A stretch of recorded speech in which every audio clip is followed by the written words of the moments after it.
Hello, everyone. Welcome to Right Hive 2023. I'm one of your moderators this year, Patry Jones, and I have the wonderful pleasure of interviewing one of our guests of honors this year, George Jreije. For any viewers who may not be familiar with George, I don't know why, but if you're not, he is a middle grade fantasy author of Shad Hadid and The Alchemist of Alexandria. You can see the awesome cover right there in this thing, which debuted last October 2022.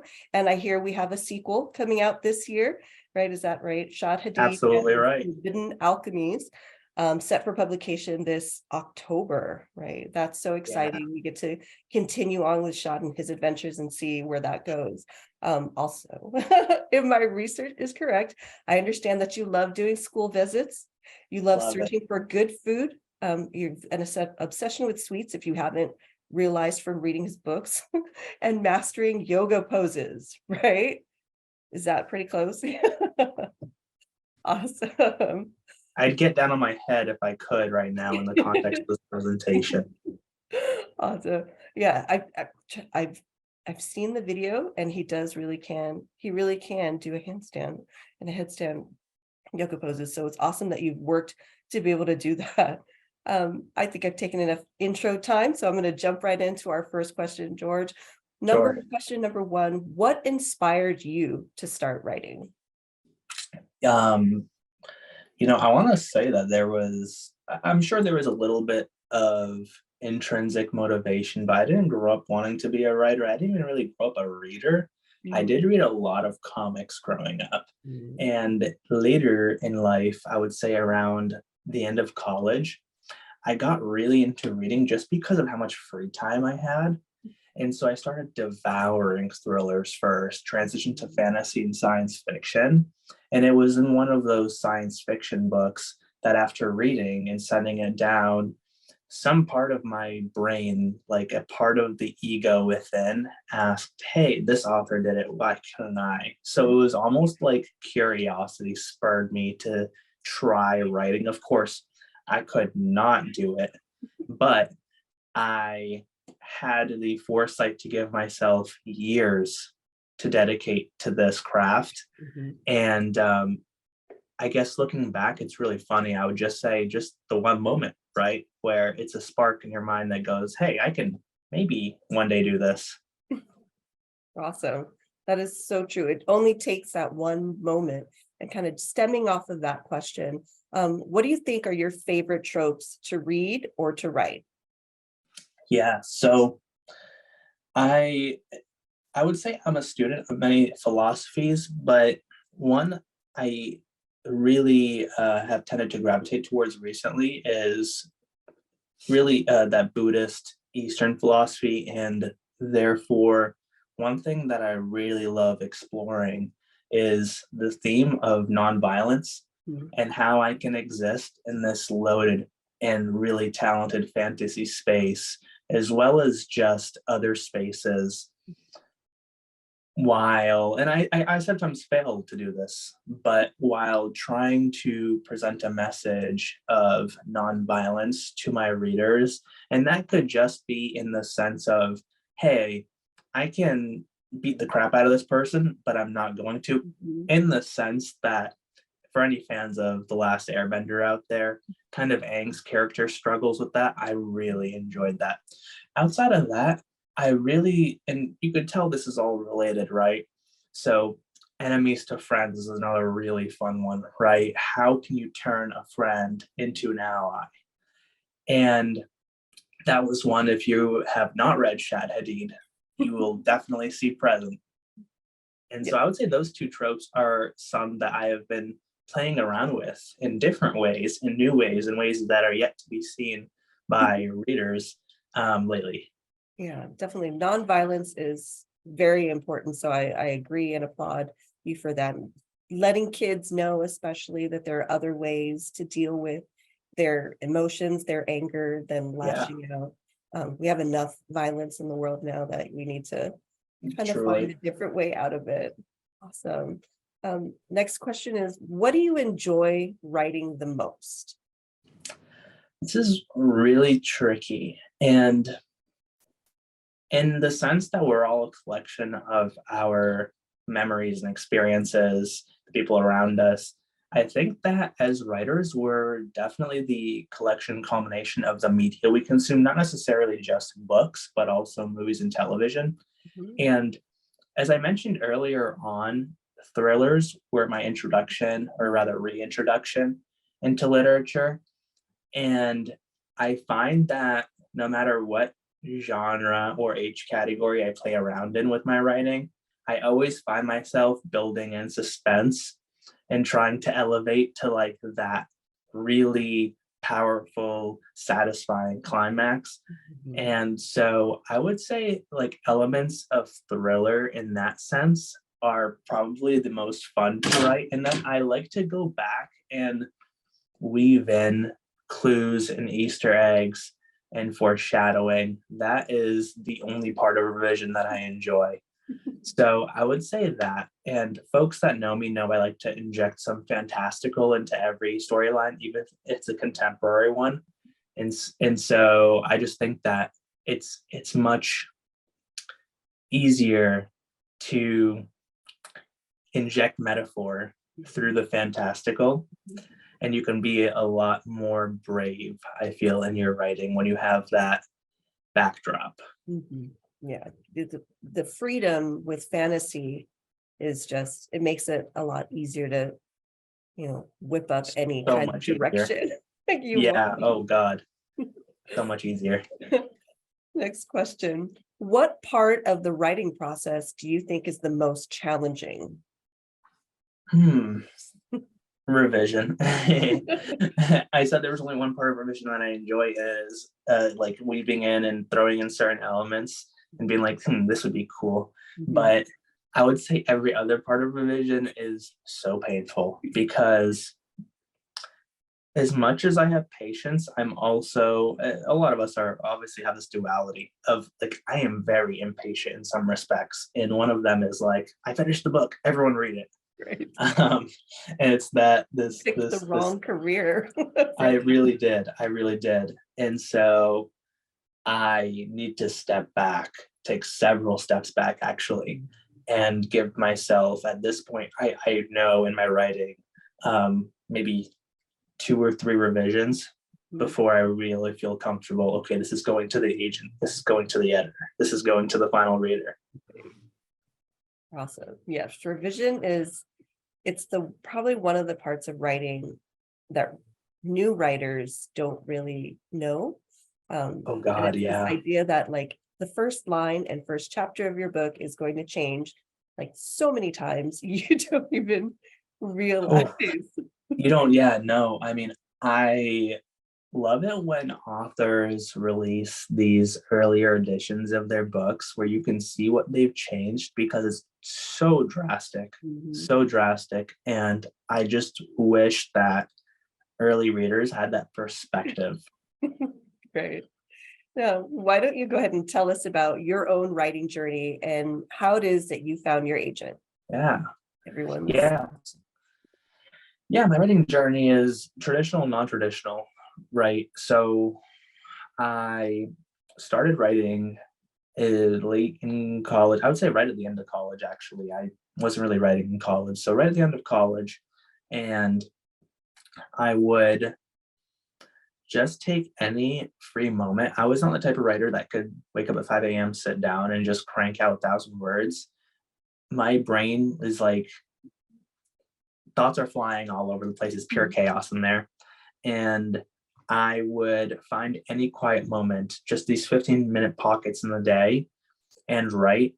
And I would use my phone a lot for Mhm. writing, actually. It's and you probably can't see what the screen is like. There it is. Oh, there it is. Um, but I would write a lot on my phone. Thank God for Google Docs on the phone. And like, cause like when you're waking up and like that like part of your brain is not yet fully awake, it's the creative part. And I Mhm. find words flow really easily then. Mhm. So eventually I was able to take enough of those 15-minute, 20-minute pockets of time and put that into a book. And the book was garbage. And so I watched a video where this now very big author, Brandon Sanderson, explained that he gave himself 5 years before he really tried to pursue publication with his writing. And so I acknowledged that he might have some wisdom, and I followed that approach. It only took 4 years, which is good, but I was ready for it to take 5 or longer because I love writing. Right. And I wrote book after book after book. I wrote probably 5 or 6 books before striking gold, I feel, with Shad Hadid, just because when I wrote Shad Hadid, it hit different. It was way easier to write. It felt more natural. It felt more me. And I attribute that to experimentation with my writing, because I started off writing like a thriller, and then I transitioned to fantasy, and it was all adult, and then it went down to YA. And with YA, I had some agent interest because that was when I first started to query with that maybe 3rd or 4th book. But the agent interest, obviously I was waiting for Foles to come back, and that was taking forever. So I started writing middle grade because I had a critique partner who experimented with middle grade and ended up getting an agent from it. And so I was like, I'll try this. And I found that that was exactly where my voice like really hit. And I just haven't looked back. It's hard for me to think about writing anything other than middle grade these days, though I do dabble from time to time. But that was probably my journey. And I would say that in terms of querying and getting an agent editor, I had interest from pitch contests on Twitter. So I urge those people to at least be aware of the social atmosphere so that they can take advantage of it. Yes. So I had agent interest through that, but I also got into Pitch Wars, which no longer exists, but that was like the premier like mentorship opportunity. And I had agent interest through that. And so it was the perfect storm of interest. And then I also was cold querying with Shad after I finished revising through Pitch Wars, which led me to having multiple agent offers from like those different avenues. And it was ultimately Jennifer Azantian who I landed with, and Jen represents a lot of just fantastic, diverse literature, not just amazing literature. And so that was really up my alley. And then 6 months later, we had a couple publishers interested in Shad, and they went to auction, and the rest is history. The rest is history. Awesome. Yes, people definitely underestimate social media. I hated it and I avoided it like the plague, but walked into it for work, found the writing community, and started just throwing, you throw yourself out there. And the writing community, like on Twitter, is definitely very supportive. We're all going through the same thing, and it doesn't feel so lonely when you're doing it. I mean, I don't know where I'd be without watching and observing and learning from others. And I don't feel like you should do this writing thing in a silo. Like, you need companionship from people who are also suffering in this world. Right. But the understanding that it does take a long time is so important. And I think you get that vibe when you're on Twitter or you're on like TikTok, and you have all those book writing communities with you, kind of along the lines of that. Even the people who are striking these big deals when they're like 22, 21, 23. I was 24, I believe, when I did mine. But a lot of those people who are inking those big deals, like, they've been writing for like decades. Like, they started writing when they were like 12 or 13. They didn't just start writing, hey, I took a creative writing course in college, and then I, the first book I wrote was like a major deal. It's not really ever that case. And so I hear from a lot of other authors who are like, well, they're just getting really lucky. And it's not that. It's really just so much hard work. And the benefit that folks have when they're at that age, and that I had kind of early in my professional career, because I had a day job, and I still do have a day job, was that they just have so much free time. They don't have families. They don't have like these responsibilities that, like, when you grow older and you have like families and you have like more mature day jobs and things of that nature, it does take away from your time. So it just reminding myself of those things. Right. Kind of along the same line. What do you think is something you wish you'd known before becoming an author? Lots of things. I would say The one thing that I wish I would have known is that, and it didn't really affect me that much. I feel like my writing journey was generally chill, but you can think that people perceive you a certain way. This includes agents, editors, readers, but also friends in the writing community. But I can guarantee you they perceive you a completely different way based on their own circumstances. And worrying about how other people perceive you is such a grand waste of time that I wish I could just like tattoo my forehead, stop thinking about it, get to work. Because that does, really stop people in their tracks. Like, oh my God, what will my friends think of me if I write this thing? Or what will other people perceive me as if I try and write this story? And, I'm a grown adult um, man identifying person who is writing a story about this kid who wants to be a baker. Will I be a laughing stock? No one cares. I mean, really, nobody cares. Just have fun. Right. As long as that work inspires somebody, right? I just Absolutely. think that's more important. As long as it inspires you, the writer, that's all that matters. Awesome. So what part of the writing journey do you think was the most challenging? I would say when you're there are really two parts that are equally challenging, and maybe those are the only two that are actually challenging. Is when you're first getting started and you really just don't know where to start, and you think but you're wrong. That is one place, and that's just a matter of time and grace that you give yourself to learn. And it's actually quite an exciting time too. And then when because there's a point where you get good enough at writing that you're there, that you can do it if given the opportunity.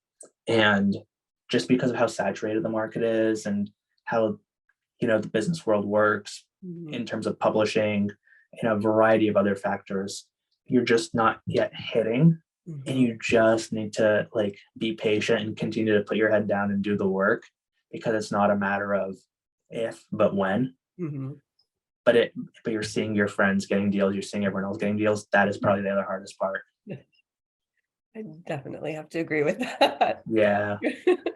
What do you think, like on the other side, what do you think is the best part of your writing career? This getting to talk about it, getting to talk about books and writing and the philosophy behind all of it, and the themes we work into our books that kids ignore because there's a really funny fart joke and it's totally cool.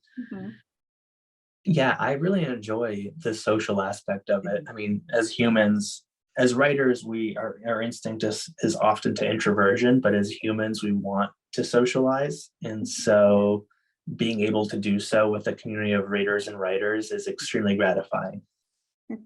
Definitely.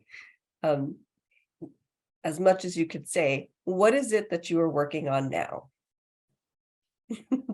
Yeah, I mean, I can definitely say. So one thing that I just finished is this comic book script for my upcoming graphic novel, Tarek's Bizarre Adventure, which is HarperCollins also won an auction. And that is a graphic novel that I think will really make waves just because of how important it is and the message. It's kind of semi-biographical, but it's fiction, about a kid who is struggling with losing his hair due to alopecia.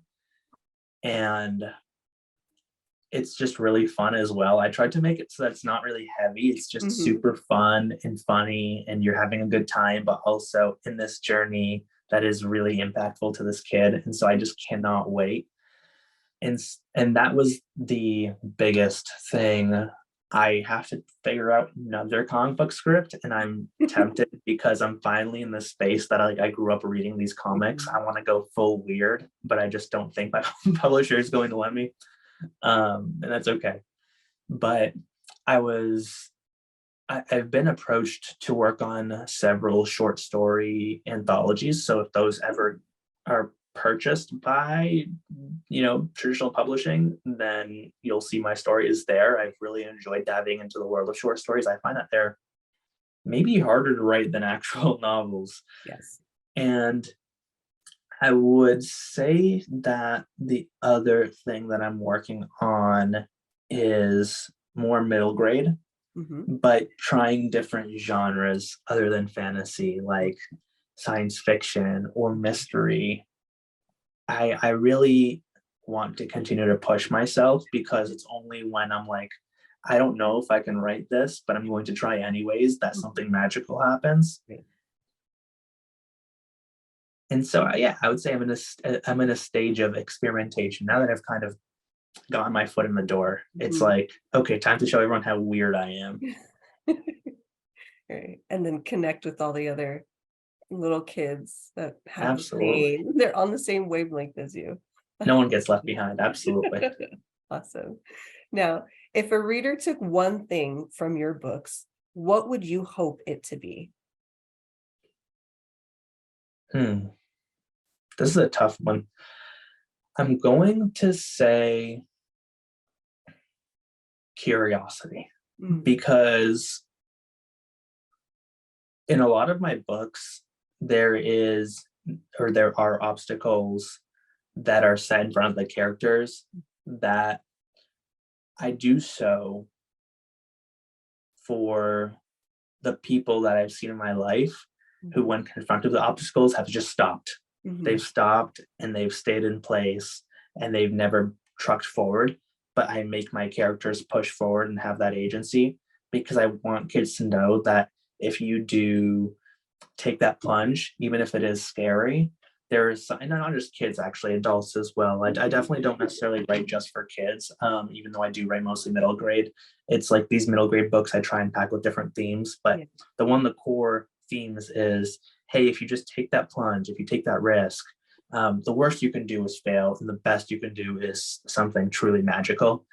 So I would say, don't let fear stop you from pursuing any sort of goal. That is the biggest thing.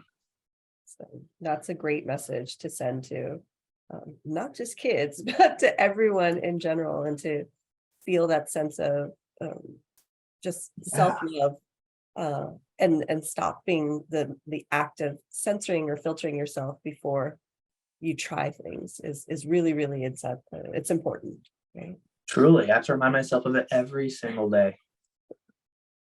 So, in terms of the genre, what changes would you like to see in the future of middle grade writing or Um, fantasy in particular? in terms of middle grade, I would like to see more diversity for sure. There's a camp of people who believe there's already enough diversity. However, but within each marginalization, like we say, like, oh, Arab, and then we leave it at that. Okay, there's this one Arab book, Shadidid. But my experience is so different than that of my other author friends who are also Arab, Mhm. that they may not even feel represented with my Arab book. And I try and make it very representative of a holistic Arab experience, not just mine, although mine is like at the core. Mhm. And so we need more of these books. And I selfishly am like super into books inspired by like Native American culture. And so I want to learn and I want to see more of those. And I like that there are imprints coming up for those. So definitely more diversity. Um, I would say experimentation is the second one, because I always find that when authors go full weird and Mhm. they crank that throttle to the maximum, that's when I most enjoy the books Mhm. that are middle grade, especially middle grade, like genre fiction. And Mhm. I'll give an example, being Carlos Hernandez's. It's Sal and Gabby Break the Universe, and then Sal and Gabby Fix the Universe. Like Mhm. those books went full weird, and I saw Carlos at a convention, and I like we talk about it, and it's just I was so inspired reading that, because you can tell as a writer just how freeing it felt to the author to do this. And the publisher allowed it. I'm just like, yes, publishers, please just let more authors take these risks and do these things and create these characters that are very real. Right. And that would be like the number one thing across genre fiction, across general middle grade fiction, across all fiction. Like, let the author do what they want and trust them, and obviously like set reasonable guardrails, but not like very strict ones that I sometimes see in our industry. Mhm. Mhm. Um, what do you think is your favorite part about this genre?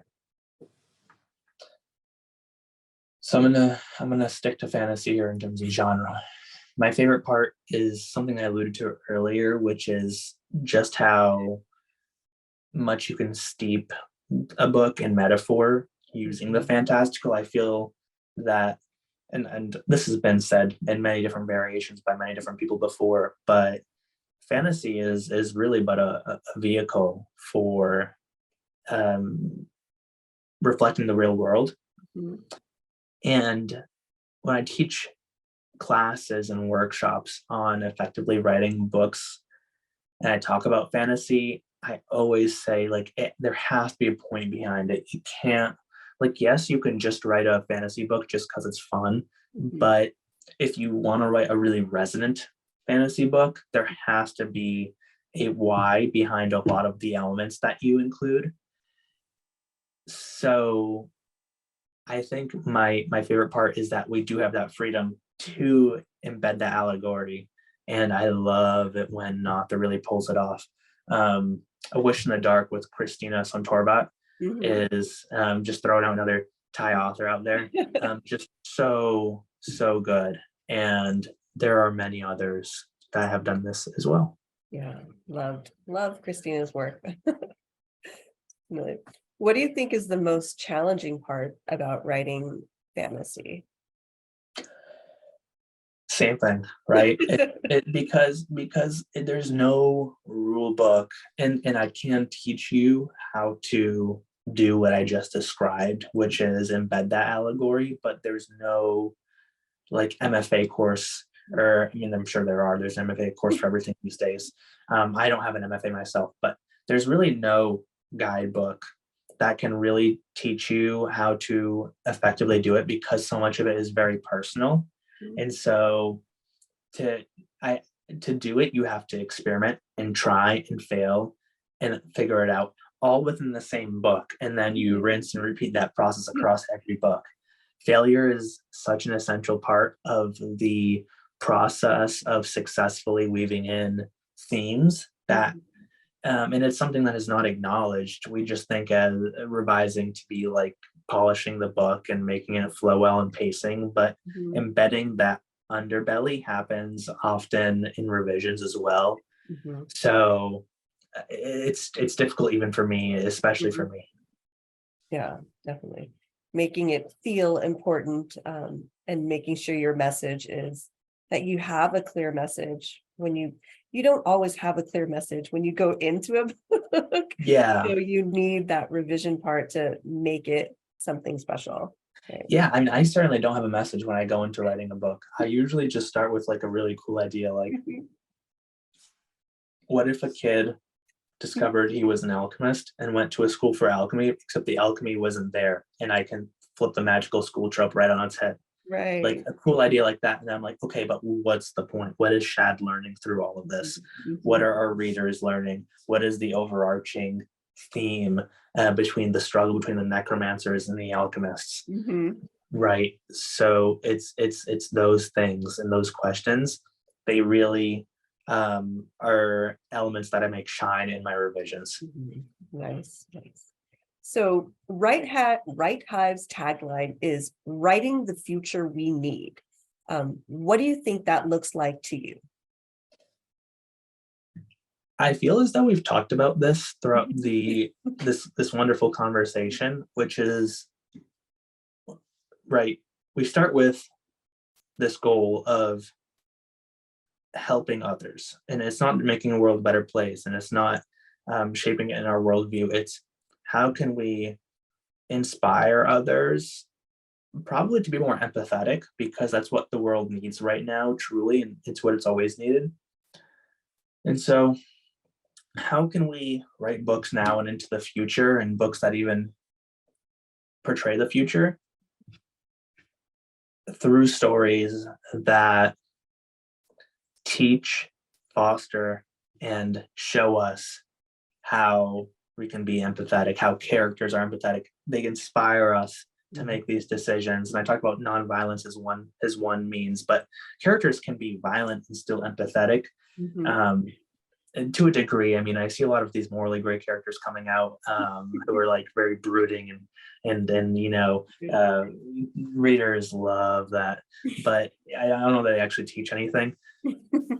I think that writing into the future means writing the future that the world needs, and we have a moral responsibility to do so. And some might argue, no, we don't have a moral responsibility. But then I say, okay, I mean, have fun, but trust me, once you do write from that place of moral responsibility, you feel much more fulfilled.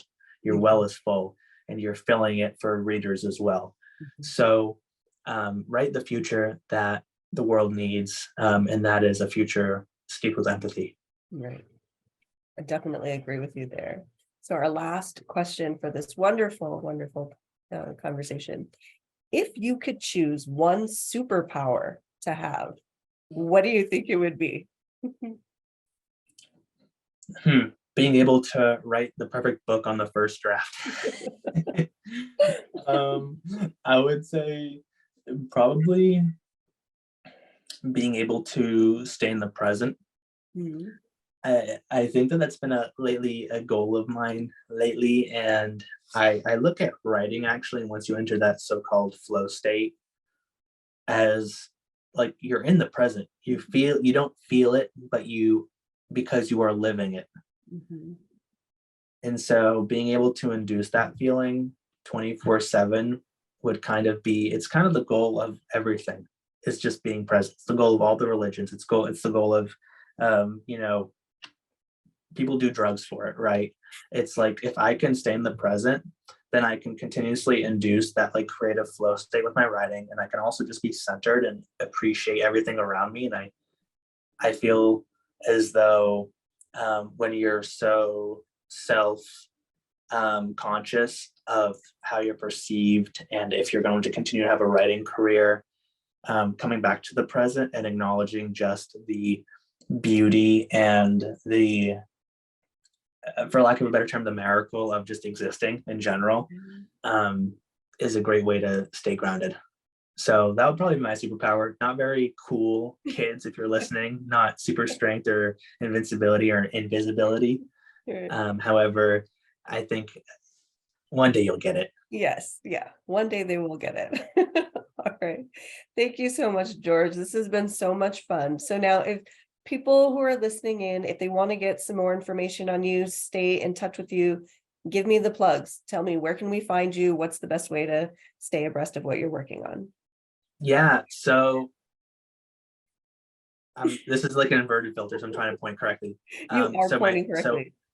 at by, and then my first and last name. So at by George Jreije on Twitter, Instagram, TikTok. Find me there. I'm pretty much everywhere. I'm on LinkedIn. I'm on Facebook as well, if that's your jam. So you can find me through all of those. You can go to georgejreije.com and you'll see links to all of those social media sites. Feel free to email me. I do a lot of school visits, so I'd love to do more school visits. Buy my book. Tell me what you think of it, if you like it or not. Let's talk about it. And yeah, I just try and be as accessible as possible. So don't be a stranger. Again, like if reaching out to me is one of those obstacles, jump over the hoop and see what's on the other side. Right. Yeah, the worst you can do is not respond. And then, you know what? But at least you put you reached out and you took that shot. So definitely Exactly. that you're so accessible. So thank you so much, George. I have definitely enjoyed this. I think it's a wonderful way to kick off this conference. And so we'll go ahead and we'll be closing the event now. If people have more questions, drop questions in the chat. And we look forward to seeing you guys on the boards. Thank you for a wonderful conversation. Thanks so much.